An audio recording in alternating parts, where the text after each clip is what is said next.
আসসালামু আলাইকুম। আজকে তৈরি করে দেখাবো দুধ সারস পিঠা। আর এই পিঠাটি কিন্তু অল্প কিছু উপকরণ দিয়ে বানিয়ে নিতে পারবেন। গ্রাম বাংলার ঐতিহ্যবাহী পিঠার মধ্যে কিন্তু এই দুধ সারস পিঠাটি রয়েছে। তাহলে চলুন দুধ সারস পিঠার রেসিপিটি দেখে নেই।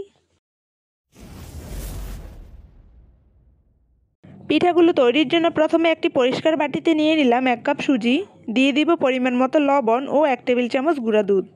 এবার শুকনো উপকরণগুলো একটু মিশিয়ে নিব।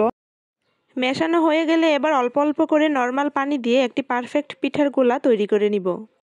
এখানে 1 কাপ সুজির জন্য 1 কাপ পানি দিয়ে ব্যাটারটা তৈরি করে নিয়েছি। এখন এটাকে একটি সাইডে 10 মিনিটের জন্য রেখে দিব।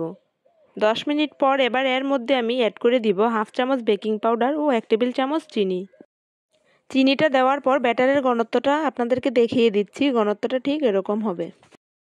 অন্যদিকে পিঠাগুলোকে বাপানোর জন্য এরকম 2টি স্টিলের বাটি নিয়েছি। আপনারা আপনাদের হাতের কাছে যে কোনো হিটপ্রুফ বাটি দিয়ে এই পিঠাগুলো ভাপিয়ে নিতে পারেন। এখন স্টিলের বাটিগুলোর মধ্যে আমি কিছুটা তেল ব্রাশ করে নিয়েছি, যেন পিঠাগুলো বাপানোর পর সুন্দরভাবে বাটি থেকে উঠে আসে। এবার চামচ দিয়ে অল্প অল্প করে বাটির অর্ধেকটা পর্যন্ত ব্যাটার দিয়ে দিব। এভাবে আমি 2টা বাটিতেই ব্যাটার দিয়ে দিব। এবার চলে যাব চুলায়। একটি প্যানে পরিমাণ মতো পানি দিয়ে একটি স্ট্যান্ড বসিয়ে এর উপর আমি বাটিগুলো বসিয়ে দিব এবং ঢাকনা দিয়ে ঢেকে দিব 4 থেকে 5 মিনিটের জন্য। 4 থেকে 5 মিনিট পর ঢাকনাটাকে উঠিয়ে একটু চেক করে নিব পিঠাগুলো হয়েছে কিনা। পিঠাগুলো হয়ে গেলে এবার চুলা থেকে নামিয়ে ঠান্ডা করে বাটি থেকে ছাড়িয়ে নিব। ঠিক একই নিয়মে আমি সবগুলো পিঠা ভাপিয়ে নিয়েছি। এবার পিঠাগুলোকে ভিজানোর জন্য চলে যাব চুলায় পিঠার মালাইটাকে তৈরি করতে। যেহেতু আজকের মালাইটাকে আমি চিনি দিয়ে তৈরি করব, তাই সুন্দর একটি কালারের জন্য এখানে আমি দিয়ে দিলাম হাফ কাপ পরিমাণ চিনি। চিনিটা যখন ক্যারামেল হয়ে সুন্দর একটি কালার চলে আসবে, তখন এখানে আমি অ্যাড করে দিব 1 কাপ পরিমাণ লিকুইড দুধ। দুধটা দেওয়ার পর চিনির ক্যারামেলটা যখন শক্ত হয়ে গেছে, তখন ভয় পাবার কোনো কারণ নেই। কিছুক্ষণ জাল করে নিলেই চিনিটা মেল্ট হয়ে যাবে। মালাইটার মধ্যে সুন্দর একটি ফ্লেভারের জন্য এখানে আমি অ্যাড করে দিলাম 2টি মুখ ফাটিয়ে নেওয়া এলাচ। 4 থেকে 5 মিনিট মালাইটাকে জাল করে নেওয়ার পর এখন এই গরম মালাইটাই আমি ঢেলে দিব সেই পিঠার উপর।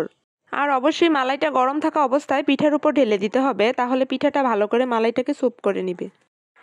মালাইটা দেওয়ার পর এবার পিঠাগুলোকে 7 থেকে 8 ঘন্টা এভাবে ভিজিয়ে রাখতে হবে। এবার আমি পিঠাগুলোর উপর কিছুটা বাদাম ছিটিয়ে আমি পরিবেশন করে নিচ্ছি। আপনারা আপনাদের পছন্দ মতো পরিবেশন করে নেবেন।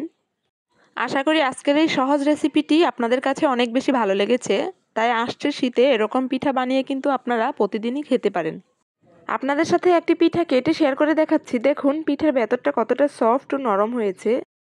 আজকে এ পর্যন্তই। সবাইকে অনেক অনেক ধন্যবাদ। আল্লাহ হাফেজ।